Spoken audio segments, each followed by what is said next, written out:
Hey everybody, it's Jeff Peterson here with Kelly Bells, and welcome to Interstate Music. Thank you for having me. Yeah, thanks for being had. How's that? I'm super excited.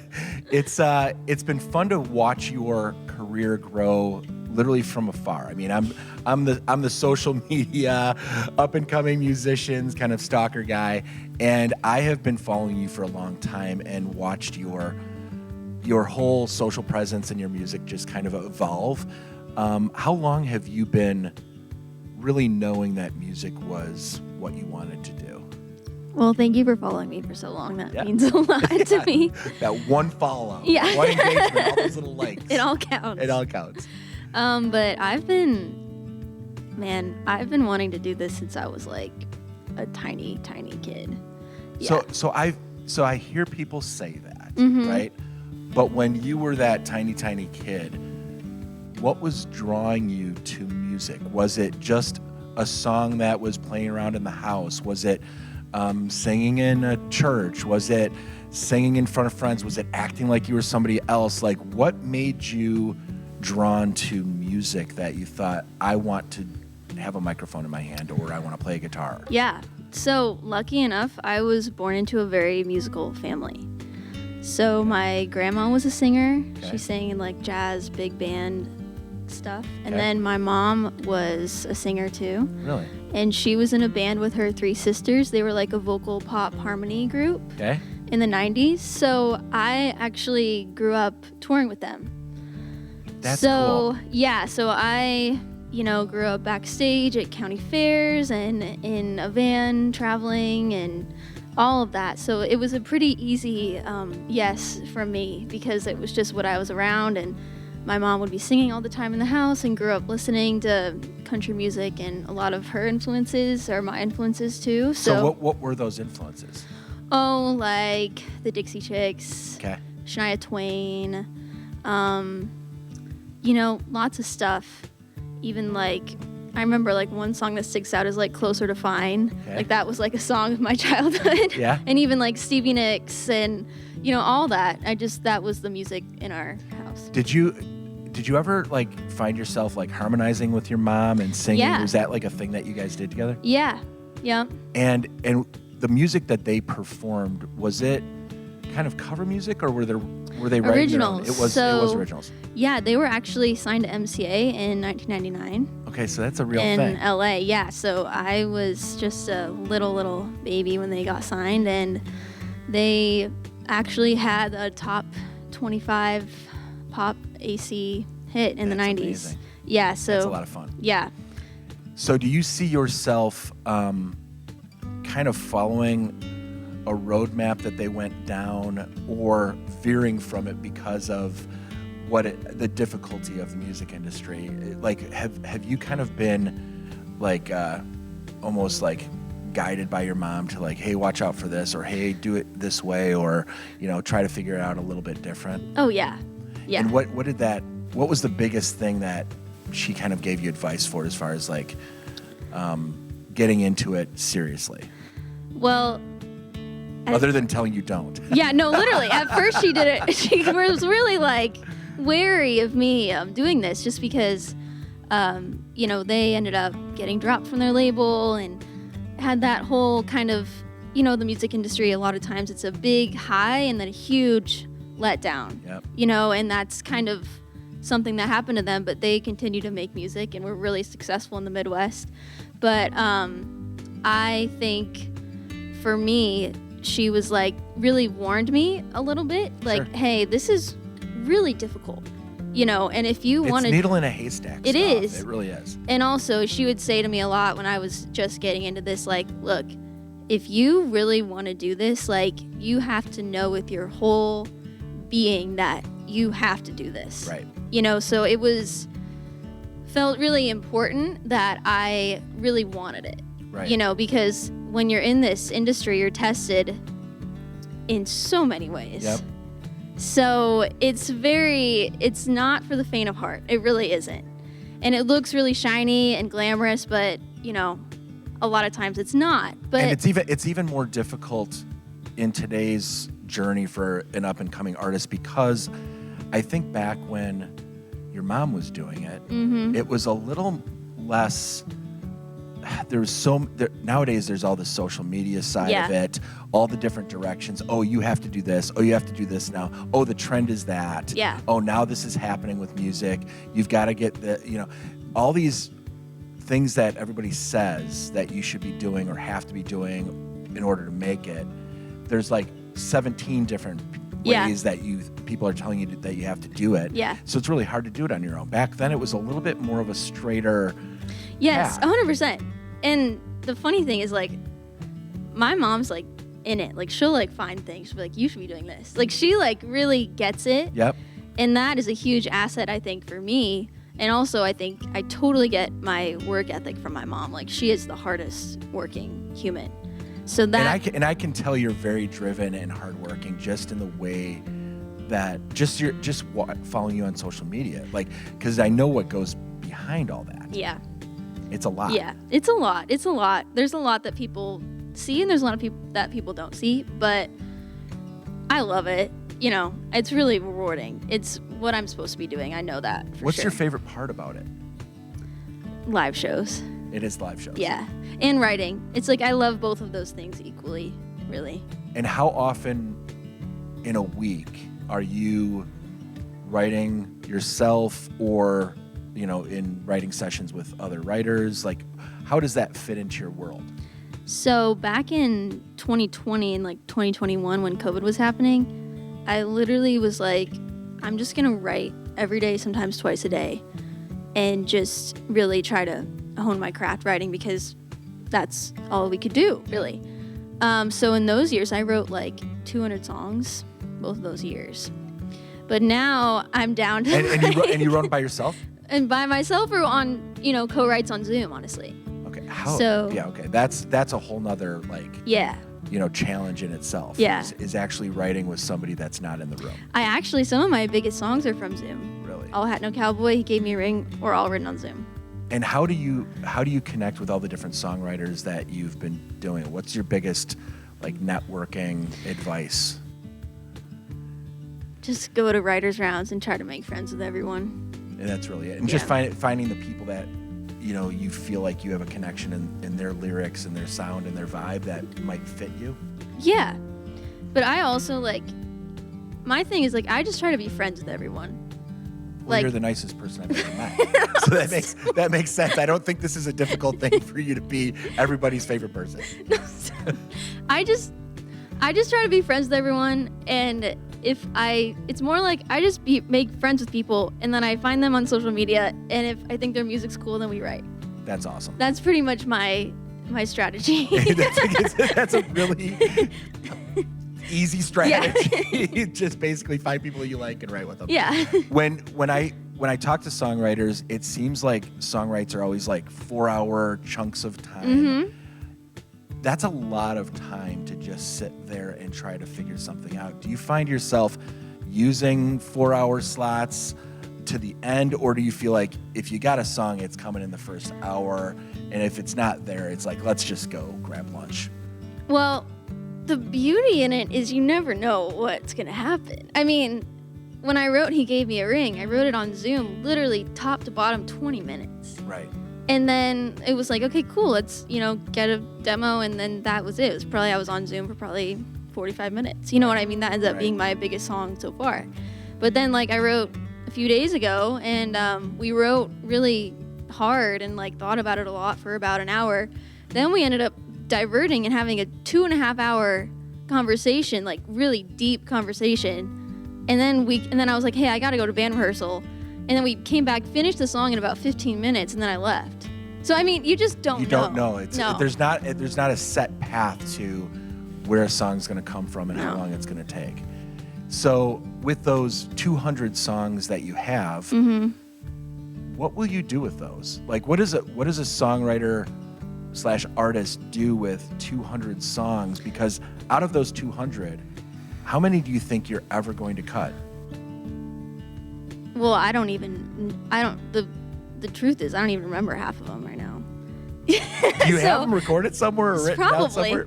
Probably. But I mean, for me, that era of my life was there was like this John Mayer quote where he said, like, if you want to write a good song, write like 100 bad songs. Yep. So my thought was just like, it was more quantity a little bit over quality at that point, because I felt like I was really developing as a songwriter. Cool. Now I'm at the point where it's more quality over quantity. I write 2 or 3 times a week, but every one of those songs is actually like a chance at doing something with Very it. Cool. You know? How often have you written songs that weren't for you? Because this is another interesting thing when I talk to songwriters that are artists. Yeah. And if you're writing with another songwriter that's also an artist, how do you decide who the heck's going to get the song?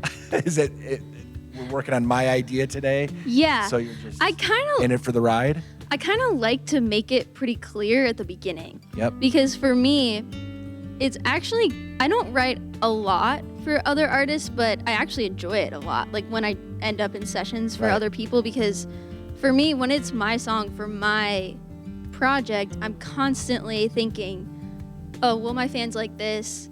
Will this do well on my social media? Is this something that will connect? Is this what I want to say? Like it's not just writing the song, it's like writing the song for my whole, project, and like considering every line is like, is this what I want to say, and is this something that I feel like people will relate to, my fans particularly. But then when I'm writing for other people, I just get to throw out ideas, and it's their job to kind of edit it and say like, look, I don't think I would say that. Right. So I just get to throw out my favorite ideas and like let them figure that out. So it's kind of a relief, honestly. I actually enjoy it. Yeah, no, it does have a different energy. Yeah, 100%. So if you weren't doing country music, like where do you think you'd fit genre-wise? What else would you do? I've never been asked that question. I try to ask some of those questions.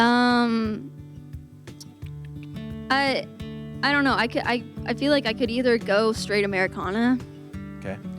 Or I could probably go pop too, honestly. Some of my songs lean a little bit more pop, so I could probably just go all into that. But the thing is, I just love country music for the songwriting and the Nashville and everything. Yeah. So what do you think when you describe your vibe, your style, your music? Yeah. What is that? How do you shorten that up to somebody so it's not a 4-hour conversation? Yeah. I mean, I feel like influence-wise, definitely the Chicks, some Shania Twain, like really like, female country, Miranda Lambert. I love Miranda Lambert. Yep. But I think a lot of my songwriting is all kind of from a perspective of like a really strong kind of opinionated woman. Okay. It's very sassy and like not afraid to speak her mind. And I feel like most of my songs fit into that energy. Right. And that's, I think, what my fans come to see me for. And that's what they relate to, is even if it's like a sad song, like I have the song called Choose Me Then, that's one of my most popular songs. Yep. It's like, you're not paying attention to me. Why won't you choose me? But it's still kind of from a point of strength, being like, look, I know you're not treating me right, and I know I deserve better. Right. So it's kind of all from this perspective of kind of just like a free-spirited woman who isn't afraid to speak her mind. I love that. And I feel like that's me, and that's the person I've grown into, but it's also like makes my live shows really fun because people are there for the sass. And you talked about live shows being such an important part of what you do. And just with helping put together the production for the show you're going to do here at Interstate Music, you put a lot into the fan experience of your live show. You almost think about the fans' experience as you're building your entire set list and show and how you're going to do it. Where does that energy come from, and what should somebody expect when they come to one of your shows? So I think where the energy comes from is just, I've just been doing live shows for such a long time. Yeah. But some people get burned out because of that. Well, I love it. It fuels me. I mean, I get burned out if I don't play live. Okay. But I think also what helps is going back to kind of my musical family, my mom and her band, and even my grandma, entertainers. Yep. So even if I, have questions about like, hey, what's a good way I will text my aunts or call my mom and ask like, do you have any ideas on, how to involve the audience more in this? And it's all kind of passed down from them in a way. Right. So it's kind of like the family trait is really music, and also they're amazing live performers. Right. So I kind of picked that up from them. Like, because stage presence is so important. Yeah. I mean, so many people will go out and say, oh, it's all about the song, but if it doesn't connect with a stage presence at a live show, it just ends up being another good song. I truly believe if the song is that once in a lifetime thing, I believe that it can connect even if you suck live, but I think it helps if you have that once in a lifetime song and people come see a show and they're like, wow, that was an amazing show. I think that's the ideal situation. It is. I mean, when people walk away and feel like they want to go see you again. Yeah. That's where you start building that fan base that is so important. And you're an independent artist. Yeah. So like that's your whole world, is wanting people to talk about your live shows, your music, share it, because as an independent artist, that's the only way you make your money. Oh yeah. And I just did my first headlining tour. And after my show at Mercury Lounge in New York City, this girl came up to me and she was like, I came to your show because I saw you on TikTok and I liked your songs, but then I left feeling like I actually know you as a person. And that to me was like, that's a big deal. That's exactly what I'm trying to do here, guys. Well, and I think it's really why, just getting to know you, it's really why you're actually doing this whole thing is you feel that your music is important to other people, and you're meant to be in this career and this journey, and you always talk about the fans. Yeah. Like you always talk about the fans. You don't just talk about you writing the next song because you need to make money off that song. You always talk about the fans. Yeah. Because, I mean, that's, I feel like there's 2 points to doing this. One is to, like, creatively express myself. Yep. Which is what I do in the writing room. But then the second part is, like, you can creatively express yourself all you want, but if it doesn't mean anything to anyone, then it lays flat. So, I mean, it's kind of like keeping both of those things, balancing both of those things is kind of like, I think what everyone's trying to do, So what's next for Bells? Like, what do you have coming up for 2024, 2025, as far as projects, as far as tours? Like, when you talk about your headlining tour, that's because you decided you were going to go and book a headlining tour and go for it and say, I'm ready to sell tickets. Yeah. And that's a big step for an independent artist to make that decision, because it's all on you. Yeah. So what's next with coming off of that tour? I just booked another one. How many shows are you playing a year? Well, it depends on the year. Like, sure. Back in high school in Nebraska and college and stuff, I was playing like 100 shows a year. That's and insane. But then over the last years, and then I was on, I played a lot of shows.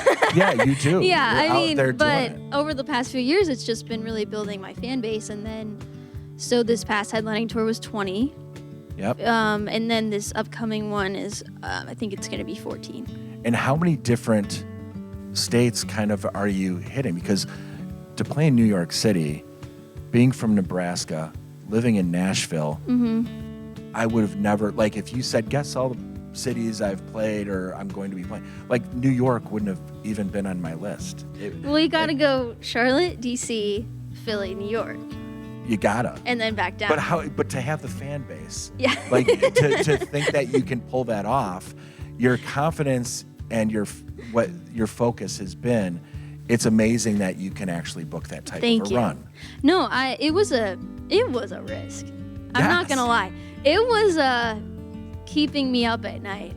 How am I gonna pull this off? Type risk. I mean, it was not, because it's something that a lot of independent artists wouldn't think to do. Correct. A little bit, but it was my grandma's idea. She told me, she's like, well, just go book a tour. And I was like, well, can I even do that? And then she was just like, well, just try. And then I tried, and then it ended up working out. So, I mean, it has been the riskiest, but the most successful project of my entire career, 100%. It's changed everything, really. And when you go to reach out to those venues and book those shows, what do you think the biggest, for you to actually get the show, to close the deal and have them, what do you think it is that they're seeing in you that is getting them to believe that you're going to be able to sell tickets and put on a great show? What do you think it is about you that is able to actually get those shows? Well, I just think it's the audience. Plus, I have a lot of videos of me performing live that I think that helps too. Absolutely. Yeah. So I think it's that, because they kind of see the audience, and then, you know, oh, she knows kind of what she's doing a little bit. Yeah. A lot. Like, she's not just They've like, seen a lot of it. Yeah, this isn't her first time on a stage, you know. Right. So I think that's really what the combination is. Absolutely. And so how many songs do you think do you have a strategy and a plan for 2024 as far as song releases already and into 2025, or not yet? I've been releasing a single every 6 weeks for the past year. Okay. And I just put out the last one of that era a few weeks ago. So now I'm back in kind of writing mode, besides this show, honestly. Right. And it's open-ended right now. I'm the most likely outcome is an EP in the fall that kind of coincides with the tour. Love that. But it's kind of shaping together still. But yeah. So I'm excited. So coming from Nebraska, Omaha, and into Nashville, how much do you feel that is a benefit to you? That you're coming from a state that honestly you probably don't run into a ton of people from Nebraska hanging out in Nashville. No, usually it's where you're from, Nebraska. They say, "Oh my gosh, I've never met someone from Nebraska before." So right. That's, So where does that play into as far as how that shapes you within the community? Do you feel it opens doors, or do you feel like, man, it's a harder struggle because I don't have as many connections as some of these other people do as far as just being from the same city or state? Oh yeah. I mean, I love where I'm from.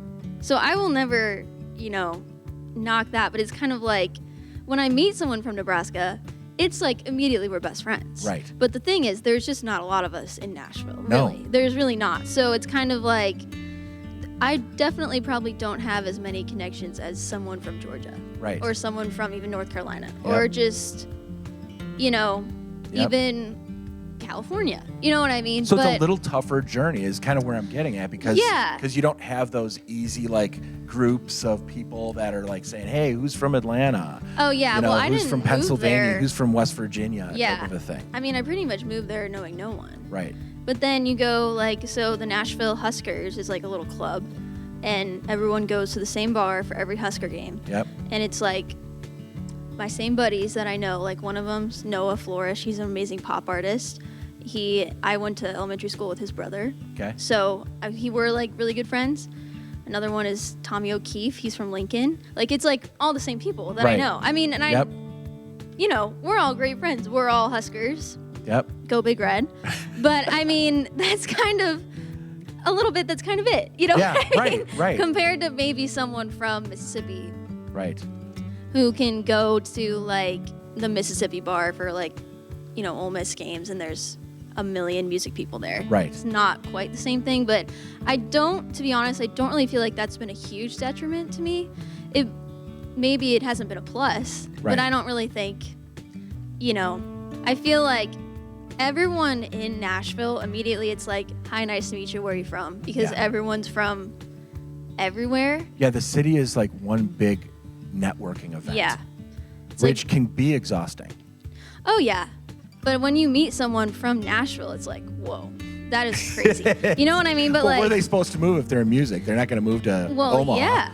But the thing is, when you're in Omaha, it's you never ask someone where they're from. No, you know what I mean? You're just, everyone's from Nebraska. Right. So it's kind of a different thing. Right. Yep. It definitely, was an adjustment moving there, just such a bigger city. Especially at what age? 19. 19. Yeah. I mean, that's a quick way to be lonely. Move into. Oh yeah, no, it was not. It was not. The first couple of years were a grind for sure. Yeah. Just trying to meet people, figure out what am I doing here, that whole thing. But Right. looking back now, I'm so glad I did it. Oh my God. Well, it's just built an inner strength, and I think that's where some of that opinionated sass comes from, Yeah. is some of the hard times and Yeah. the struggles and figuring out where you fit and all the rest of it. It has been amazing getting to know you. Thanks. I can't wait to see what's next. I can't wait for you to play here at Interstate Music and see some of that I'm live so excited. performance. And you're part of the Interstate Music family now, whether you like it or not. Let's go. So it's all good. This has been Getting to Know Kelly Bell's time. And now it's your turn to go and follow and share and help her on her journey and see what's next for her. Yep. Thanks, guys. Yep. Thanks, guys.